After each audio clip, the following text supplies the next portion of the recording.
You know, there's a number that has been drilled into our collective consciousness for years now.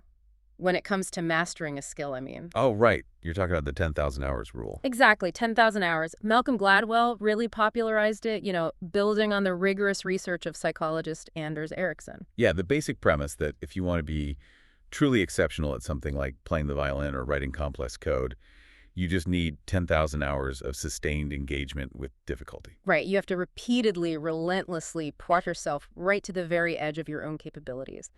And it's a massive, daunting number. It represents years of grit and frustration. And eventual triumph, ideally. It's a huge commitment. It really is. But what if I told you there's another number we need to start paying attention to today? 10. And not 10,000 hours, just 10 minutes. Wait, really? Just 10 minutes? Yeah. What if it only takes 10 minutes to completely unravel your brain's willingness to even start that journey toward mastery? I mean, that genuinely flips the entire concept of cognitive resilience on its head. We're talking about years of deliberate practice on one hand, contrasting with, well, the time it takes to drink a cup of coffee on the other. Okay, let's unpack this, because we are looking at a really fascinating article from Psychology Today for this deep dive. It's written by innovation theorist John Nosta. Right, the piece called AI and the 10-Minute Mind. That's the one. And our mission today is to explore this, this hidden dynamic. We're going to look at how your brief, everyday interactions with artificial intelligence might be quietly eroding your cognitive persistence. And Nosta brings some very immediate, very hard data to the table for this. He isn't just speaking metaphorically here. Right. So where does he start? Well, the anchor for his argument is a recent pre-press study that is, frankly, quite alarming. The researchers looked at a pretty sizable group, over 1,200 participants. 1,200. Okay, so that's a solid sample size. Yeah, it is. And they tested these individuals on two fundamental cognitive tasks: math reasoning and reading comprehension. So half the group was given access to an AI assistant to help them work through the problems, and the other half worked completely independently. And let me guess, the AI group crushed it. Unsurprisingly, yeah. In the short term, the group using AI performed incredibly well. The AI did exactly what it was designed to do, right? It helped them arrive at the correct answers quickly and efficiently. I have to pause you there, though, because I'm struggling with this baseline premise a little bit. I mean, I use a calculator for math. I use spell check when I write. Tools. Yeah, tools always make us faster in the moment. So why is this AI interaction any different than using a calculator? Well, because a calculator still requires you to know the formula. Yeah. You still have to input the steps, hold the logic in your working memory, and, execute the sequence. Ah, I see. Yeah, AI doesn't just do the calculation. It provides the entire logical bridge. And the real revelation of this study isn't actually what happened while the AI was turned on. Okay, so what happened? The shock came when they turned it off. The researchers brought the participants back and asked them to complete similar math and reading tasks, but this time strictly on their own. No assistance. And how did they do? The performance of the group that had previously used the AI didn't just return to their normal baseline. It plummeted. They performed significantly worse than the control group who never had the tool at all. Wait, so they actually lost ground. They became worse at the task than they were before they even walked into the room. They did. But even more critically than the test scores, the researchers noted a massive behavioral shift. Really? What kind of shift? The participants who had used AI were significantly more likely to just give up when they hit a difficult problem. The moment they faced resistance, they abandoned the effort entirely. Wow. And this behavioral shift didn't happen after months or years of becoming dependent on a machine. It happened after a single 10-minute interaction with the AI. 10 minutes. That is, 10 minutes of having an answer handed to you, and your brain essentially says, well, I guess we don't do the hard work anymore. Exactly. It's an instant rewiring of expectations. It reminds me of relying on a car's GPS. Think about it. When you use a map app, it's not just that it makes you forget the specific route to a new restaurant. Right, you lose the spatial awareness. Yeah, but it's worse than that. It's that when your phone battery dies in an unfamiliar neighborhood, you don't even try to read the street signs anymore. You don't look at the sun to figure out which way is west. You just panic. Right. You just pull your car over to the side of the road and give up. You sit there waiting for a charger. The shock here isn't about losing geographical facts. It's about this sudden, precipitous loss of the actual will to try. What's fascinating here is that this study quantifies a phenomenon that has actually been documented in highly specialized fields for years now. Hmm. We call it the AI rebound. The AI rebound. Okay, where have we seen this before? Well, NOSTA points to the medical field as a prime example, specifically gastroenterologists. When these doctors use AI imaging tools to help detect polyps during screenings, their detection rates naturally go up. Sure, because the AI is like a second pair of flawless eyes, right? Highlighting tiny anomalies in a bright green box on the screen. Exactly. It's fantastic for patient outcomes in the moment. But I'm guessing the medical field saw the exact same drop-off when the green boxes disappeared. Actually, it was worse than a simple drop-off. When that AI system goes offline, their detection rates drop below their original pre-AI baseline Below the baseline. Why? because they've offloaded the intense visual vigilance required to spot those millimeter-wide discolorations. Their visual cortex literally downregulates its own pattern recognition. That is terrifying. Yeah. Historically, we've seen this exact same degradation curve in commercial airline pilots relying on autopilot, in drivers using advanced navigation, and in writers relying on predictive text. Mm. The vigilance and the persistence just atrophy. But the prevailing assumption was always that this kind of cognitive degradation took a long time to set in, right? Like you had to use autopilot for months before your brain rewired itself to rely on it. Right, that was the conventional wisdom. But this new study suggests the clock on that degradation starts far, far earlier than anyone assumed. 10 minutes in. Yeah, 10 minutes in, and something fundamental in the brain has already shifted. That is the core of Nosta's warning. The speed of the decay is the real headline here. Okay, so we have the data, the performance drops, and it drops almost instantly. Let's talk about the actual mechanism. What is happening neurologically in our heads when we interact with these tools? Well, reading through Nosta's analysis, it seems to come down to this idea of cognitive friction. Cognitive friction. Break that down for us. Cognitive friction is everything. When you encounter a difficult problem, let's say you're trying to comprehend a dense paragraph in a financial report, your brain experiences friction. It feels like a roadblock. Right, you have to read it 3 times just to get the gist. Exactly. Your working memory is holding on to abstract concepts, and your prefrontal cortex is struggling to map those new concepts onto your existing knowledge. The frustration you feel in that moment is literally biological. It's the brain breaking a sweat. Yeah. Nusta argues, and cognitive science thoroughly supports this, that this friction isn't a flaw in the system. It isn't an inefficiency that needs to be optimized away. Because that friction is the actual process of understanding taking place. It is the physical building of the neural pathway. When the brain hits a wall, it recruits secondary neural networks to help problem solve. And that recruitment strengthens synaptic connections, right? Precisely. The mental struggle, the false starts, the furrowed brow, that is how a concept moves from temporary input into durable, long-term understanding. And large language models, things like ChatGPT or Claude, they are engineered to eliminate that entire process. They don't deliberate or struggle.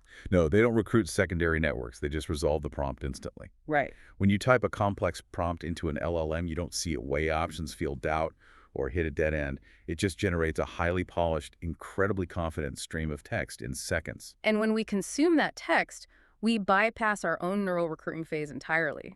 Exactly. We are granted what Nosta calls techno-confidence. Techno-confidence. Okay, let's ground that in reality for a second. Is that essentially the false boardroom swagger you get when Claude writes a brilliant 20-page strategic plan for you? But if your boss actually pressed you on the underlying assumptions in a meeting, you'd completely freeze up. Because you don't actually know the material. Yes, that is the perfect illustration. Wow. Techno-confidence gives us this profound feeling of understanding. But we haven't actually done the work or spent the time that true understanding demands. We are essentially experiencing a cognitive inversion. The cognitive inversion, what does that mean exactly? Well, human cognition is, by its very nature, effortful. We earn our fluency after a period of struggle. And because we struggled, we created a mental path that we can retrace later. Like, if I figure out a complex formula the hard way, I know how I got there. Right. But AI, on the other hand, produces fluency before understanding. Because the AI has no internal experience, no consciousness, it experiences no internal resistance. Fluency before understanding? I really want to sit with that for a second because that feels incredibly dangerous. It is. It just provides the final polished output. The inversion is that we start to view the machine's frictionless output as the natural state of things. If I don't struggle to write the code, I don't actually know how the code works when it inevitably breaks. I'm adopting the machine's end state without taking the necessary human journey to get there. Exactly. You skip the journey entirely. So, what does this all mean for our day to day lives? If we are spending all day, every day in this state of cognitive inversion, using AI to draft our emails, write our code, summarize our meeting We're notes, constantly immersed in it. yeah. Are we essentially training our brains to view our own natural hesitation as a malfunction? Like, if I sit down to write a proposal and the words don't flow instantly, perfectly, in 2 seconds, do I start to feel like I must be glitching? That is exactly the danger. We assimilate the AI's standards as our own. The machine's speed and absolute lack of friction become our new psychological baseline. Oh, wow. And when that happens, the natural, bumpy, inherently slow path of human thought starts to feel broken.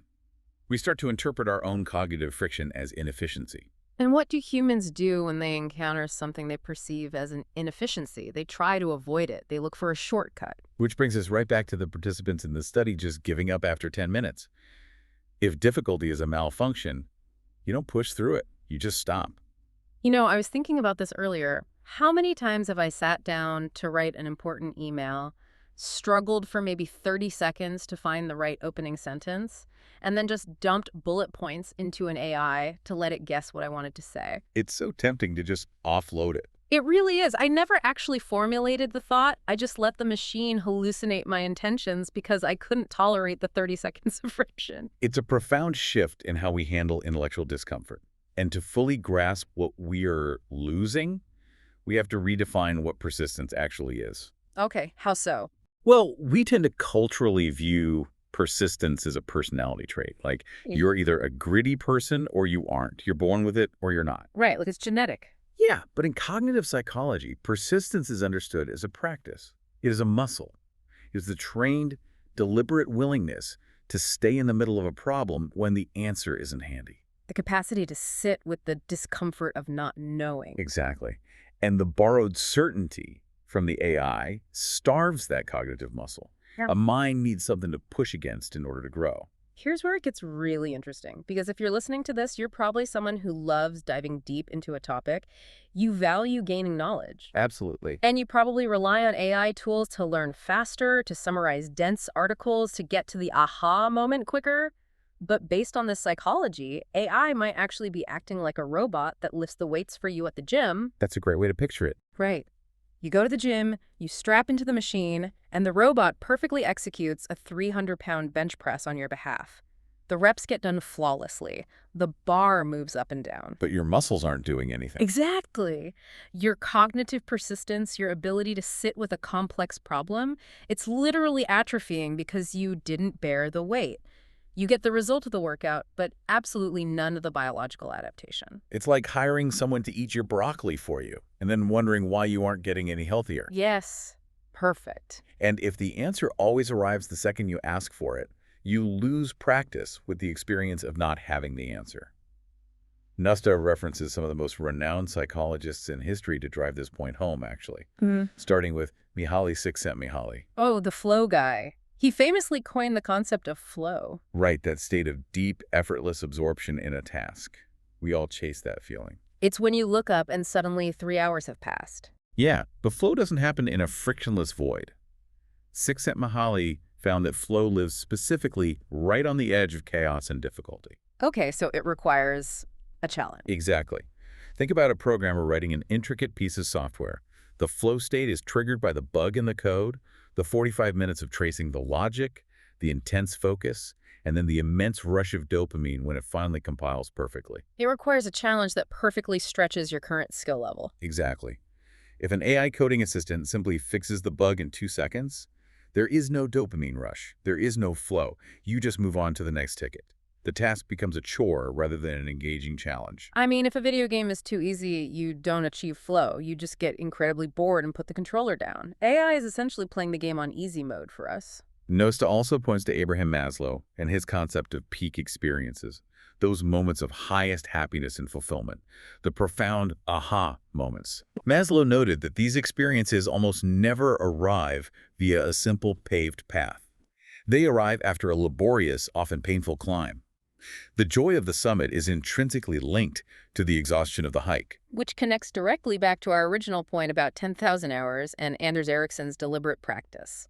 Deliberate practice isn't just playing a song on the guitar 100 times. Not at all. Deliberate practice is playing the three specific measures you keep messing up at half speed until your fingers physically ache and your brain finally wires the motor pattern. It is the active, conscious isolation of your own weaknesses. Yeah, and it only works because it is hard. AI plays the whole song perfectly for you instantly and calls it a day. So it bypasses the practice entirely. If we connect this to the bigger picture, this is why that 10-minute metric from the study is so devastating.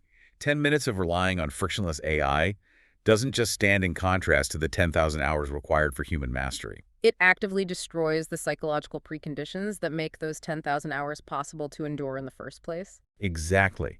If you lose your tolerance for being in the middle of a thought, for being in the messy, uncomfortable state of not knowing, you will never embark on the 10,000-hour journey.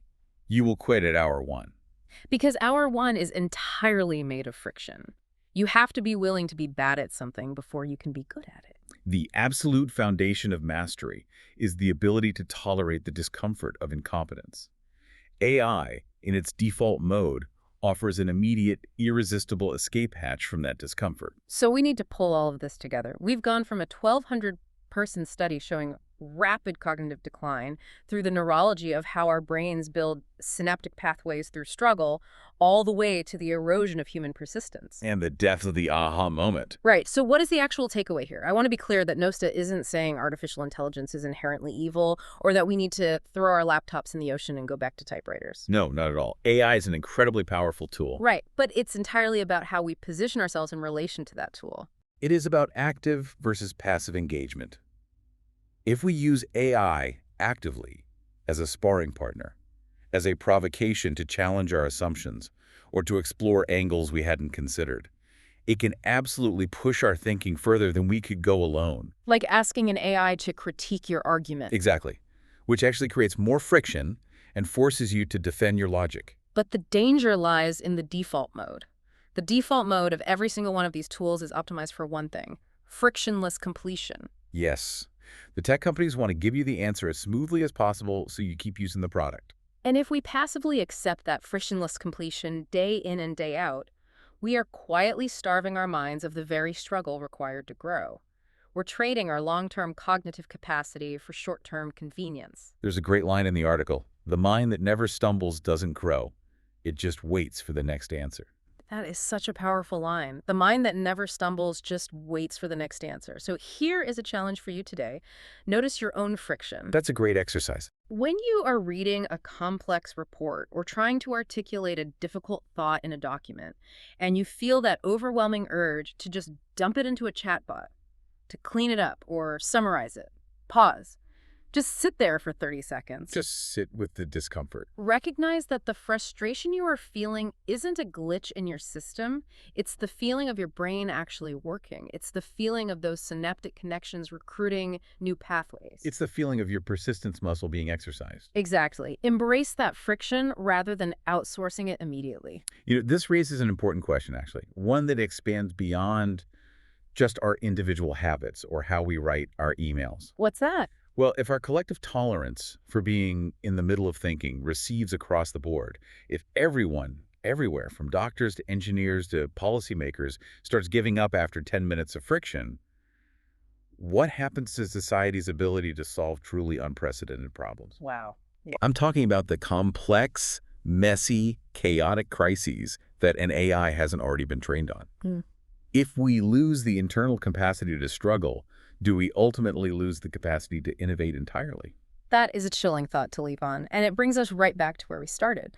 We used to think the biggest barrier to mastery was finding the time and energy to put in those 10,000 hours. Right. It turns out the real threat might be the 10 minutes it takes to convince ourselves that we don't need to try at all. Keep leaning into the friction. We'll catch you on the next deep dive.